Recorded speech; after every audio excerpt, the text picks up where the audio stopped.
Some days I'll do these mailbag episodes and I'll go into it completely blind. I won't take a look at any of the questions ahead of time. I won't have anything prepared, just completely like off the top of your head. It's like if you stop me in the parking lot, on the way to the game and you just started peppering me with questions, that's kind of how I approach it. And whatever I can come up with off the top of my head. Although, if you stop me in the parking lot on the way to a game,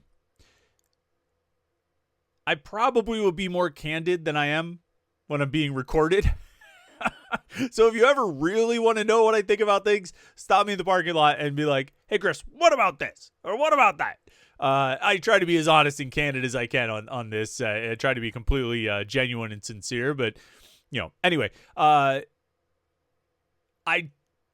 sometimes I'll go into these mailbags completely blind. I won't look at any of the questions ahead of time. I won't get anything prepared. I just, let's wing it. And sometimes I look at them all and see if there's anything I need to have open, any tabs I should have ready, or, stats, or if I need to get the legal pad out, or this paper. What is this paper demonstrating? No, this was all like pre-Notre Dame notes, actually. That's not relevant information. I have papers around here with relevant information. Is this one? No. Yeah, this is semi-relevant information. We'll keep that one handy. I don't know if it's relevant to the mailbag or not, but it's semi-relevant information. Anyway, today it's like a mix. I looked at a few of the questions because we kind of interacted on a few of them ahead of time. I broke one of my own rules. Typically, even if I do look at the mailbag questions ahead of time, I'll look on like Thursday or something.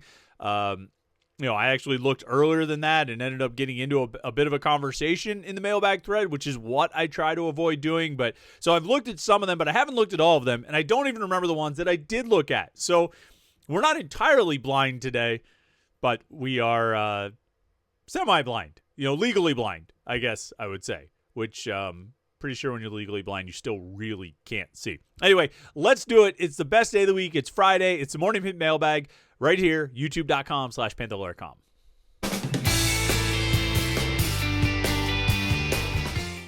All right, let's jump into it. I don't really want to waste too much time. You know what I want you to do. Like this video and subscribe to youtube.com/Panther-Lair.com. And I want you to go over and check out the website Panther-Lair.com to get all the Pitt coverage from last night's game, last night's basketball game against UCF and tomorrow's game at Georgia Tech.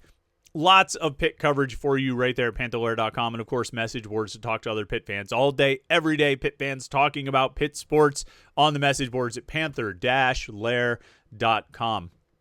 Let's jump into the questions now. The mailbag.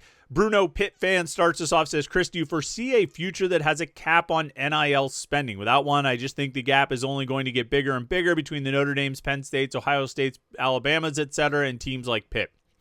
So you're starting off with the revenue sharing cap.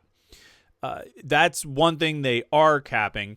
NIL is uncapped, but it seems like they're trying to get a little bit stricter about it, as far as not having it as much of pay for play and more of genuine market value on, brand management, sponsorship opportunities and that kind of thing.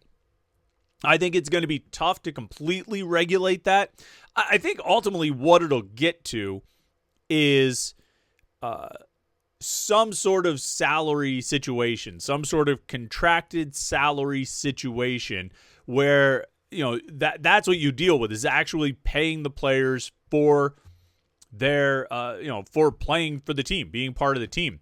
And I think you'll still have some regulation on those outside NIL deals, trying to make sure that they're within line per market value and not just as a way to get around the rules. I don't think it'll ever be capped. I don't think that would ever stand up in court. I think what you're going to, more of the efforts will be put toward and have been put toward making it somewhat legitimate. That you're not getting, $250,000 to make an appearance at a local coffee shop or something like that. Okay, what would it cost you to get Cam Hayward to come to this coffee shop? You're probably not going to have, your starting outside linebacker at Pitt get the same amount that Cam Hayward would. So if that guy's getting, like I say, $250,000 ostensibly to go visit a coffee shop, like that's not going to stand up to scrutiny. And I think that's probably, if there's any way to get NIL in line and not have it be what it's been, it's probably that. Pitt Poker says, Chris, why does Narduzzi refuse to recruit the WPIAL?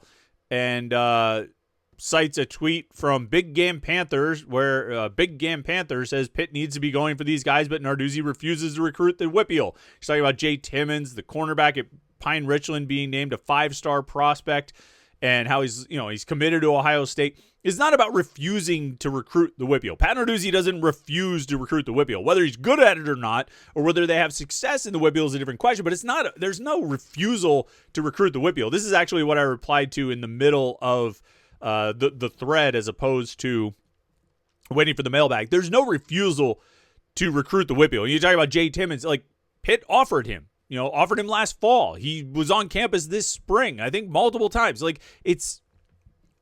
there's no refusal when it comes to recruiting local kids. It's a lack of success with recruiting local kids. Atwood 409 says, am I an idiot for thinking Pitt is moving in the right direction in the changing landscape of college athletics? Like, even if they go 7-5 this year, I'll think this. Well, yeah, I mean, I think yeah, you're an idiot. That's not what I'm not. Your question ultimately was a yes or no question. Am I an idiot? No, I don't think you're an idiot. You seem like nice enough guy or lady. I'm not making any assumptions here based on your posting profile, but so I think it's hard. I think the best way to say this, you have sort of hyper-specific results, right? Which is the result of a game.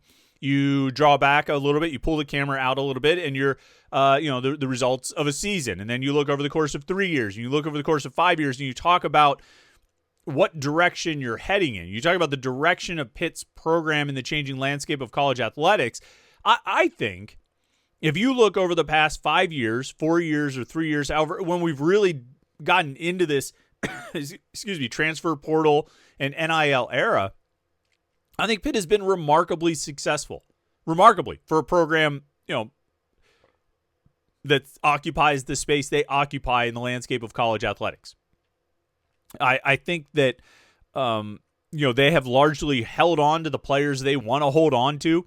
They have lost players along the way that they probably would have liked to keep, but, I think guys like Deion Hayes or Bengali Kamara, Solomon DeShields. I mean, you could talk about, it was I don't know if you would call it a mutual parting of ways, but there was a limit to how much they were going to spend to keep some of those guys. They hit that limit, and then the players tried to go above that limit, and they said, okay, we're gonna let you go now.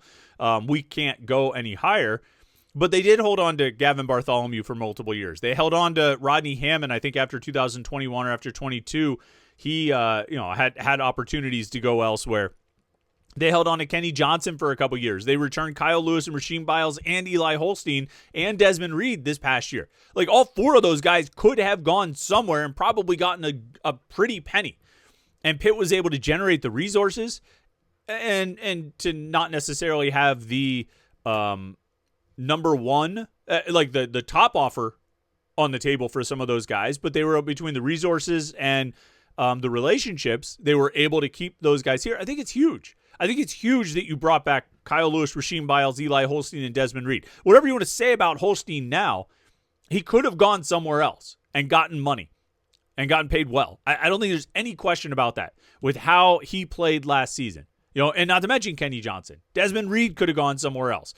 Kyle Lewis and Rasheem Biles had opportunities, but they brought them back. They were able to hold on to those guys and other guys as well. They were able to hold on to those guys. And I think that's a positive sign. I always kind of felt like, post Jordan Addison, it felt like we were truly entering that Wild West period. And I'm not saying we're out of that Wild West period, but it felt like we were entering that Wild West period. And I always kind of had this thought that if Pitt could just hang on and survive until there was some sort of structure that leveled the playing field a little bit, that they'd be okay. And I think they've done that. And I don't know if we necessarily arrived at that point where there is some sort of structure. There's more structure than there was. There's revenue sharing, which levels the playing field a little bit, maybe a little bit more regulation of NIL. And they've been able to hold on. And they had some rough years in there. They went 3-9. The last year, the 7-6 season. But they've been able to hold on and survive survive through a couple of years where it was really an absolute free-for-all. And I think they navigated it pretty well. As far as what direction they're heading, I mean, I think you look overall, I think they continue to recruit well for who they are and what they need and what they want. I think they've done well at retaining players in the transfer portal. They've been pretty solid at finding guys out of the transfer portal. And I think if they continue on the trajectory they're on, not just with, getting blown out by Notre Dame or whatever, but overall, when you look over the last 3 years of how they've built the roster, how they've kept the roster together, and how they've proceeded with the roster, if they continue on that trajectory, I think they can continue to be a competitive program in the ACC. There's another step, a step where you get to the college football playoffs and you compete on that level.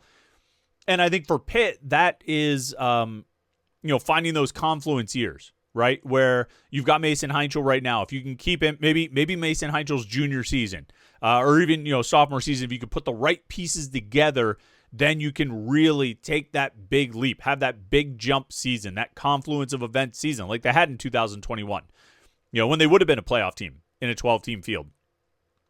And so, I think in that regard, I think they're moving in a solid direction, the right direction. But it's going to be a constant, continuing effort. You can't sit back. Oh, dang it. I just broke my pen. Look at this. I'm sitting here playing with this pen, and I just broke the thing right off. You can't sit back and say, well, we've done a great job surviving through these 3 years. You have to keep moving forward. You have to keep finding ways to maximize the opportunities you get. You have to keep looking for the market inefficiencies. You have to keep looking for the Kavir Baines, Marquez types of players. You have to keep looking for those guys and bring them in and find the right recruits and find the right transfers to keep it moving in that direction. Drunken Oakland says 3 questions here. What players from the non-freshman division have surprised you the most on this football team? What would be your top 3 priorities in the transfer portal for next season, and where do you think Matt Sig ends up? Top 3, what players have surprised me the most? I mean, probably Justin Holmes has to be near the top for me. I really didn't have high expectations for Justin Holmes. I didn't think he would do all that much for Pitt this year. And I think he's been really solid. He's been their top tight end, partially due to injury, partially due to seizing the opportunity. I think he's been pretty good. I was pretty down on Raphael Williams this offseason. I really was. And he has been, this Notre Dame game notwithstanding, for the first 9 games, I think he was really, really good. He had some drops and struggled.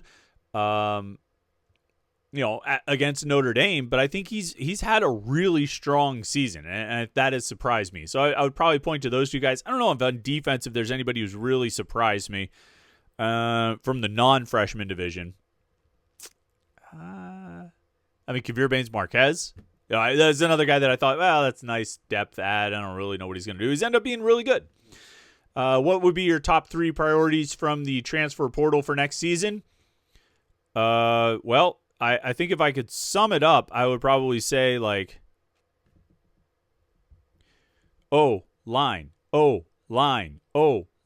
right? I should be looking at my camera screen. Line. That's the priority, and that's always going to be the priority. They would have to recruit better than they have. They would have to recruit the offensive line better than they have in I don't even know how many years before we get to the point where I would not say that the number 1 priority in the transfer portal is the offensive line. It's always the offensive line. And it's even more so this year where they've got a bunch of seniors who are going to graduate and leave some open starting spots. I like some of the young offensive linemen on this team. I think they've got some good players, but you always need transfer offensive linemen. Beyond that, I don't know. Might look for a receiver. Maybe linebacker depth, defensive line. Probably, I would say, offensive line, defensive line are always going to be top priorities. No matter what you've done, no matter how you've recruited, no matter what transfers you brought in the past, you're always going to need more on the offensive line and the defensive line. And then where does Matt Sig end up, the 4-star from Fort Cherry? I would probably guess Notre Dame. I think more often than not, when schools like Notre Dame are involved, those schools win out. And it's really there's really nobody else in the. It's Notre Dame, Indiana, Pitt, West Virginia. Maybe Virginia Tech gets involved. Maybe Penn State stays involved. Notre Dame probably wins that. That's my guess off the top of my head. I'm not basing that on any inside info. It's just my guess is that Notre Dame pulls that one out. Let's see here. Do 5 says, we hear a lot about acquiring talent, especially through the transfer portal, but how much do you think coaching can help to mitigate the reality that Pitt is not going to get 5-star players, especially on the lines? Essentially, could an investment in coaches for the line be part of the answer for the issues arising the last 2 seasons? Yeah, I mean, like, coaching is always going to be part of it.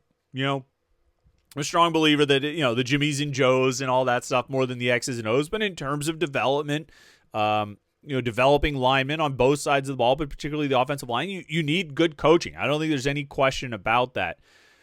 I think part of the problem, like you say, they're not going to get those 5-star offensive linemen every year. What was the last 5-star offensive lineman they got? Dorian Johnson in 2013. And the last one before that, I don't even know. Depends on where Lucas Nix was ranked or something, or Chris Jacobson. So you're not going to get those surefire guys coming out of high school. And so you're going to need to take a lot of guys out of high school, hoping that a couple of them pan out, and then you're going to have to fill in the gaps with transfers. And maybe you stop even thinking about it as filling in the gaps with transfers on the offensive line. You look at it as building your foundation on the offensive line with transfers. And if you can get a guy like Lyndon Cooper or Kendall Stanley who's got multiple years, or Marcus Minor who's got multiple years to play on the offensive line, great. But even if you just need to get 1-year fill-ins, those are the guys you go get. And you hope that you can develop some of your high school guys to fill in around the transfers. But yeah, to your point about coaching, yeah, you need good coaching. Coaches have to develop the players. When you look at why Pitt has been able to, this is a question that comes up all the time. Why has Pitt been able to have success on defense with so many lower-rated guys? Kyle Lewis was a 3-star. Rasheem Biles was a 3-star. Cruz Brookins was a 3-star. How have they been able to do this? It's because they have a great idea of what they want. They're able to find guys that fit their defense well, and then they're able to coach them up. It's evaluation and development, and they've really kind of mastered both of those on defense. They haven't done as well with it on offense. That's why there's more transfers on offense. That's why there's more transfers contributing on offense. That's why they've had to rely on transfers more on offense. But I do think, it's evaluation and development, and both parts are really important, and both parts take good coaches to pull it off. Let's see here.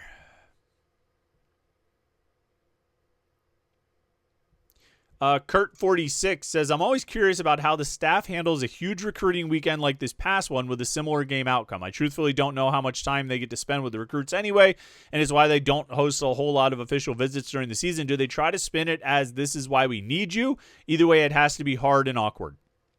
Well, yes and no. Yes and no. I think, on one hand, you think about what's making an impression on the recruits, and the recruits aren't just watching the 60 minutes of football when they come for a game visit, right? They're getting to be, and I'm sure Pitt rolled out even more of a red carpet this past weekend than they usually do. But the recruits are getting a chance to see, the lead up to the game, the experience of traveling from the south side to the north side for the game, and the Panther Prowl or whatever they call it in the band. And if you had recruits at that Notre Dame game on Saturday, they got to see Acrisure Stadium at its best. They got to see what it could really be. And for a local guy like Matt Sig, who was there, who's been to Pitt games in the past, that was a unique experience. He hasn't seen a Pitt game like that before. An atmosphere at Acrisure Stadium like that before. And so you're showing off what it can be. You're not necessarily showing off your best football product, but you're showing off the best product of what your program can be. And what kind of atmosphere it can generate and what kind of fan support it can drum up when it's got those big games. I don't think you spin it as, this is why we need you. Because ultimately, all these guys you're bringing in for visits, all these recruits, they're football players too. They've lost games too. They know what it looks like to lose. They've probably been on the wrong end of a blowout at some point. So I don't know if, the game results impact things as much. I think there have been some uglier ones over the years that maybe did, but even then, I remember 2007, Pitt lost to Connecticut at home, I want to say. Yeah, I think it was Connecticut at Heinz Field, and Hubie Graham, tight end from Scranton, was on his official visit. He ended up going to Illinois. He was on his official visit, though, as a high school recruit during that weekend. And it wasn't just that Pitt lost, but it was that, like, the fans were booing the home team and booing the quarterback when he would throw an incomplete pass. And I think all of that left a pretty negative impression on Hubie Graham and ultimately led to him going to Illinois. Now, ultimately down the road ended up transferring to Pitt and played 2 years or something like that. But I think that kind of thing can have more of a negative impact maybe than the game itself. Like, kids get it. Kids understand. Oh, you had a bad game. You got beat up by a better team. It happens. I don't think that has as much influence. Like, I'm sure there are a lot of Pitt fans who walked out of that game on Saturday saying, why the hell would anybody ever want to play for this team, or this program or these coaches? But I don't think the recruits generally look at it the same way. Some might have that reaction, but I think for the most part, they're more understanding, I guess, about sport and competition and football, and that you're gonna have games, you're gonna win some, and you're gonna lose some. Jay Lazinger says, do you think the Notre Dame loss was indicative of Pitt's talent level or just a day that nothing went right? I also think not having Sean Fitzsimmons was a bigger deal than we realized because of the hit to our run defense. Do I think Notre Dame loss was indicative of Pitt's talent level or just a day that nothing went right? Yes. I think it's both. I think Notre Dame had a talent advantage. I don't think there's any question about that. And I think, and at the same time, when you're playing a game like that, when you're up against an opponent who has superior talent, you need everything to go right, or a whole lot of things to go right. Like, you go back to the 2016 game against Clemson. Like, how many interceptions did Sean Watson throw in that game? It wasn't, he threw for like 400 yards or 500 yards or something, but he also threw 3 interceptions. Like, you need that, and they had a fumble return that went back. Like, you need those kinds of things. You need almost everything to go right, or as close to right as it possibly can when you're at that kind of, because the closer the talent level gets, the I don't know, more room for error that you have, the more margin for error, I guess. But even then, I just think when you are in that kind of talent mismatch, you need everything. You can't drop passes. You can't throw interceptions. You can't have those kinds of mistakes. And it all adds up. You can't have, on like one play, their running back's running and he's got a decent gain, but as the safety goes for the tackle, he ends up missing the tackle and takes out the linebacker who could have made the tackle, and the play ends up going for a 56-yard touchdown run. Like, you can't have those you had no margin for error. And unfortunately, you made a lot of errors and kind of blew that whatever margin you might have had. So it's really both. And your margin for error changes based on how that talent disparity is. So, against Georgia Tech, it's not going to be quite as severe as it was against Notre Dame. But it's still, these two teams are close enough that you can't make many mistakes here because you're not going to be able to get away with it. They were able to get away with it at Stanford. They were able to get away with it at Syracuse. They were able to get away with, trying to think. Those are probably the best examples. Even Florida State, they were able to get away with it in those games. Georgia Tech, Notre Dame, you certainly couldn't get away with it. In Georgia Tech, you're probably not going to be able to get away with it. So you need to play clean. Don't make those kinds of mistakes. Don't miss on opportunities. If you've got a makeable field goal, make it. If you've got passes that hit you in the hand, catch them. If you have receivers open, hit them. And if you have a chance to make a tackle, make a tackle. All right. Great questions this week. I appreciate everybody who submitted them, and it was great to run through those. I think we did okay even though we were going blind, but that's all right. Listen, tomorrow night we will be live after the Pitt Georgia Tech game. Who knows what time we will start, 10:30, 11 o'clock, somewhere around there. It's a 7 o'clock kickoff. Hopefully the game is over by 10:30 and we can get rolling around that time. But keep an eye right here at youtube.com/Panther-Lair.com. Keep an eye on social media and on the message boards. We will post our starting time whenever we decide on it. We will be live. It's going to be fun. We'll win or lose, we're going to have plenty to talk about for sure. So make sure you tune in tomorrow night for the Panther-Lair postgame show right here on youtube.com/Panther-Lair.com. If you want to make sure you don't miss it, subscribe to youtube.com/Panther-Lair.com. Turn on your notifications. You'll get an alert when we go live, and you won't miss any of it. All right. Thanks so much for tuning in today. I appreciate everybody who did. I appreciate everybody who submitted questions. Thanks for watching the videos all week, and have a great weekend. Enjoy the game tomorrow night, and we'll talk to you afterward for the live Panther-Lair postgame show right here on youtube.com/Panther-Lair.com.